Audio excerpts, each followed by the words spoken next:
नमस्कार साथियों, उम्मीद करता हूँ आप सभी शानदार होंगे। तो कल 11 अगस्त को अमेरिका ने क्या किया, इमरजेंसी डिक्लेयर कर दिया।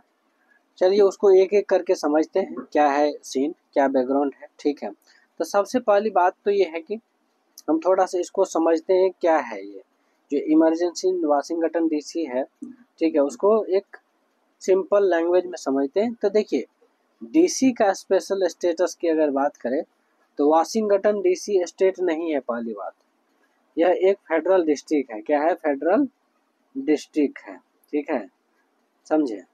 दूसरी बात, इसका जो यहाँ का फाइनल कंट्रोल है यूएस कांग्रेस के पास होता है, ना कि लोकल स्टेट गवर्नमेंट के पास। ठीक है, 1973 में 1973 में ठीक है, डीसी होम रूल एक्ट बनाया गया, जिसमें मेयर और काउंसिल को लोकल गवर्नेंस का कुछ पावर दिया गया।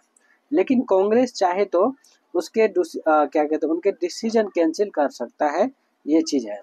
अब देखिए, section 740 DC home rule act के तहत 740 कहता है कि अगर प्रेसिडेंट को लगे कि इमरजेंसी सिचुएशन है, यानी कि पब्लिक सेफ्टी का थ्रेट है, तो वो डीसी की लोकल पुलिस, ठीक है, यानी कि मेट्रोपॉलिटन पुलिस डिपार्टमेंट एमपीडी को फेडरल कंट्रोल में ले सकता है। ठीक है, उसके बाद ये कंट्रोल मैक्सिमम 30 डेज के लिए लगाया जा सकता है। ठीक है, अगर ज़्यादा चाहिए तो कांग्रेस से अप्रूवल लेना पड़ता है। समझे।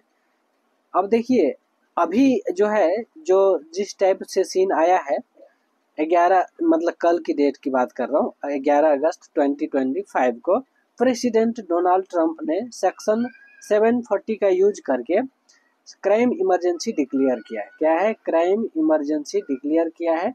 ठीक है, अब यहाँ समझिए कि इसके बाद जो है उन्होंने डीसी पुलिस का कंट्रोल फेडरल गवर्नमेंट के अंडर ले लिया है।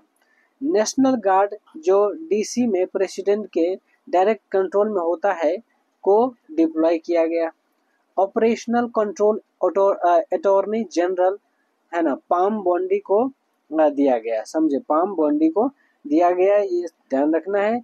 उसके बाद जो है इमरजेंसी पावर का स्कोप और लिमिट्स की अगर बात करें, यहाँ पर जो है स्कोप के लोकल पुलिस को फेडरल काम में यूज करना। ठीक है, दूसरी बात, नेशनल गार्ड डिप्लॉय करके सिक्योरिटी असिस्ट करना, ये जो है एक तरह से स्कोप मानिए इसको।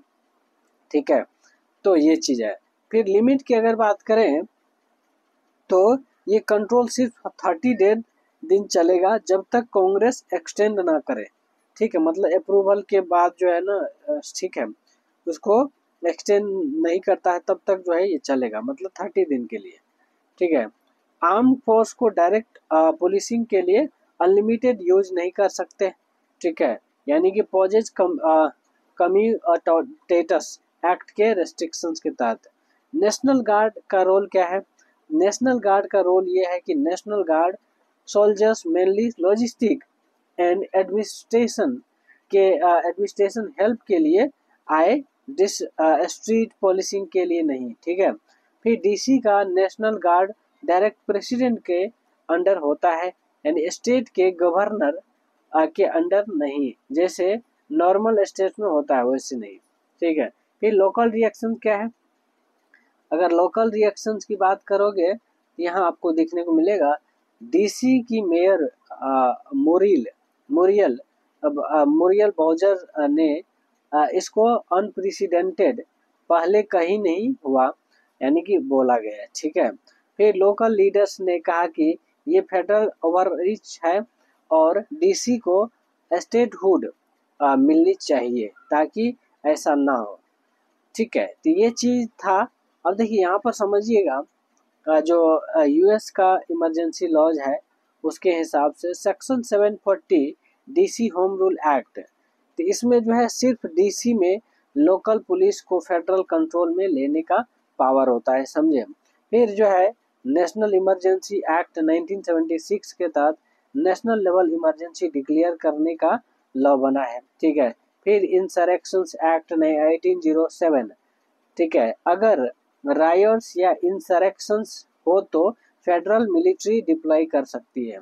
फिर जो क्या कहते हैं पोसे कम्यूटेटस एक्ट है, उसके तहत फेडरल आर्मी को लॉ इन्फोर्समेंट के काम में यूज करने की रेस्ट्रिक्शंस। ठीक है, तो इस तरीके से जो है आपको समझना है। क्लियर है? अब जो है हम समझेंगे कि इमरजेंसी इन वाशिंगटन डीसी। ठीक है, अब देखिए थोड़ा सा आपको, जैसे आप जिस भी एग्जाम का प्रिपरेशन कर रहे हैं उस हिसाब से आपको सोचना पड़ेगा। खास करके यूपीएससी एस्पिरेंट की तरफ मेरा इंडिकेशन है। ठीक है, तो उस लेवल पर आपको सोचना पड़ेगा। यहाँ देखिए constitutional and legal background, US perspective क्या है। तो देखिए यहाँ पर जो वाशिंगटन डीसी का कॉन्स्टिट्यूशनल पोजीशन ये है कि यूएस कॉन्स्टिट्यूशन का आर्टिकल 1 सेक्शन 8 क्लॉज 17 कांग्रेस को पावर है कि एक फेडरल डिस्ट्रिक्ट बनाए जो नेशनल कैपिटल होगा। क्या होगा? नेशनल कैपिटल होगा। इसलिए डीसी ना स्टेट है ना ही टेरिटरी है, यह डायरेक्ट क्या है फेडरल जुरिडिक्शंस में आता है। समझे? डीसी होम रूल एक्ट 1973 के तहत जो है पर्पस ये था कि लोकल सेल्फ गवर्नेंस देना, लेकिन कांग्रेस का फाइनल कंट्रोल मेंटेन करना होता है। समझे? फिर अगर मेयर और जो स्ट्रक्चर की बात करें तो मेयर होता है, जो एग्जीक्यूटिव हेड होता है। क्या होता है? एग्जीक्यूटिव होता है, हेड होता है। और डीसी जो है डीसी काउंसिल मतलब लेजिस्लेचर होता है। क्या होता है? लेजिस्लेचर। लोकल लॉज बनाने का राइट, लेकिन कांग्रेस वीटो कर सकता है इस चीज को। ठीक है, तो सेक्शन 740 के तहत जो है, ठीक है, सेक्शन 740 के तहत इसको क्या किया, प्रेसिडेंट को पावर देता है कि इमरजेंसी में डीसी पुलिस का कंट्रोल ले ले। ठीक है, 30 डेज के लिए। इमरजेंसी डिक्लेरेशन अगस्त जो 11 अगस्त 2025 ये ट्रिगर करता है वायलेंट क्राइम्स में स्पाइक हो, क्या हो, और प्लस साथ में जो है पॉलिटिकल टेंशन। ठीक है, अब यहाँ पर क्या है, जो प्रेसिडेंट ट्रम्प ने सेक्शन 740 का यूज किया और डीसी पुलिस फेडरल कंट्रोल में गई। समझे? सपोर्ट ये है कि डीसी नेशनल गार्ड डिप्लॉय हुई और control attorney general Pam Bondi के पास गया। ठीक है, अब देखिए पावर और लिमिटेशन की बात करेंगे तो स्कोप ऑफ पावर जो है पुलिस कंट्रोल लेना, दूसरी बात नेशनल गार्ड का डिप्लॉयमेंट करना, तीसरी बात जो federal coordination in security operations. ठीक है, उसी तरह से लिमिटेशन की अगर बात करोगे, यहाँ टाइम लिमिट होता है 30 डेज। ठीक है, कांग्रेस एक्सटेंड करे तो बढ़ सकता है। फिर जुडिशियल रिव्यू है, ये पॉसिबल है।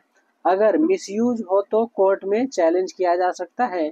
पोसे की बात करो, पोसे कमिटेटस एक्ट की, तो मिलिट्री का डायरेक्ट पुलिसिंग रोल लिमिट करना होता है। क्या होता है?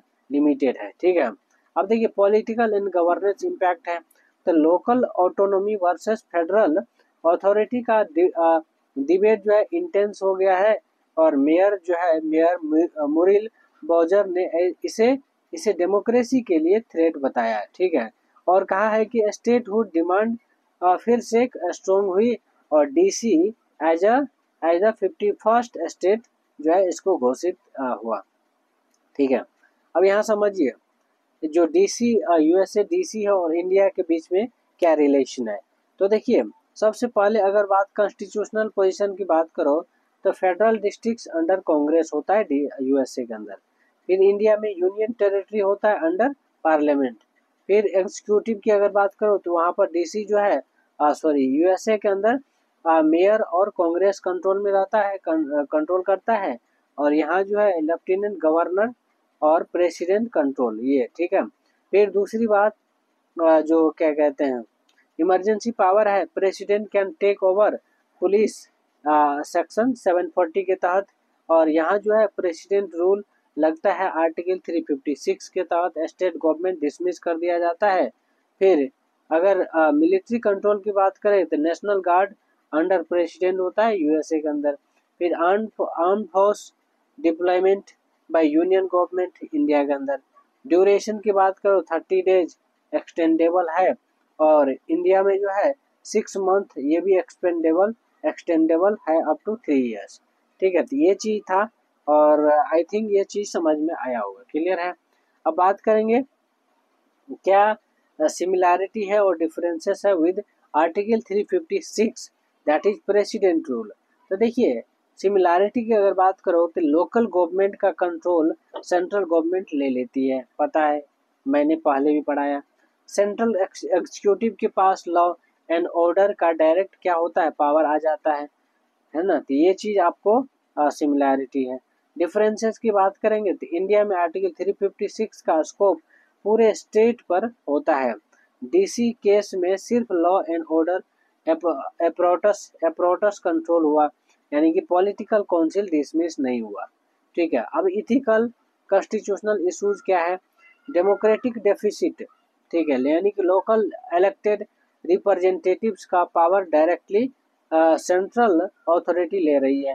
फेडरल बैलेंस पावर का मिसयूज हो सकता है। Security versus autonomy, crime control के नाम पर लोकल सेल्फ रूल खत्म हो सकता है। ठीक है। अब देखिए यहाँ पर जो है थोड़ा समझिएगा, ये जो फेडरल डिस्ट्रिक्ट्स है special constitution area directly under central control होता है। अब section 740 DC home rule act, president emergency take over clause. ठीक है। National guard deployment, dual role, federal plus state, posse comitatus act, military in policing restrictions, local autonomy versus federal overreach governance tension. ठीक है, ये चीज है। अब एक दो क्वेश्चंस कर रहे हैं, ठीक है, जो इम्पोर्टेंट है। देखिए क्वेश्चन है कि डीसी होम रूल एक्ट किससे संबंधित है। डीसी होम रूल एक्ट किससे संबंधित है।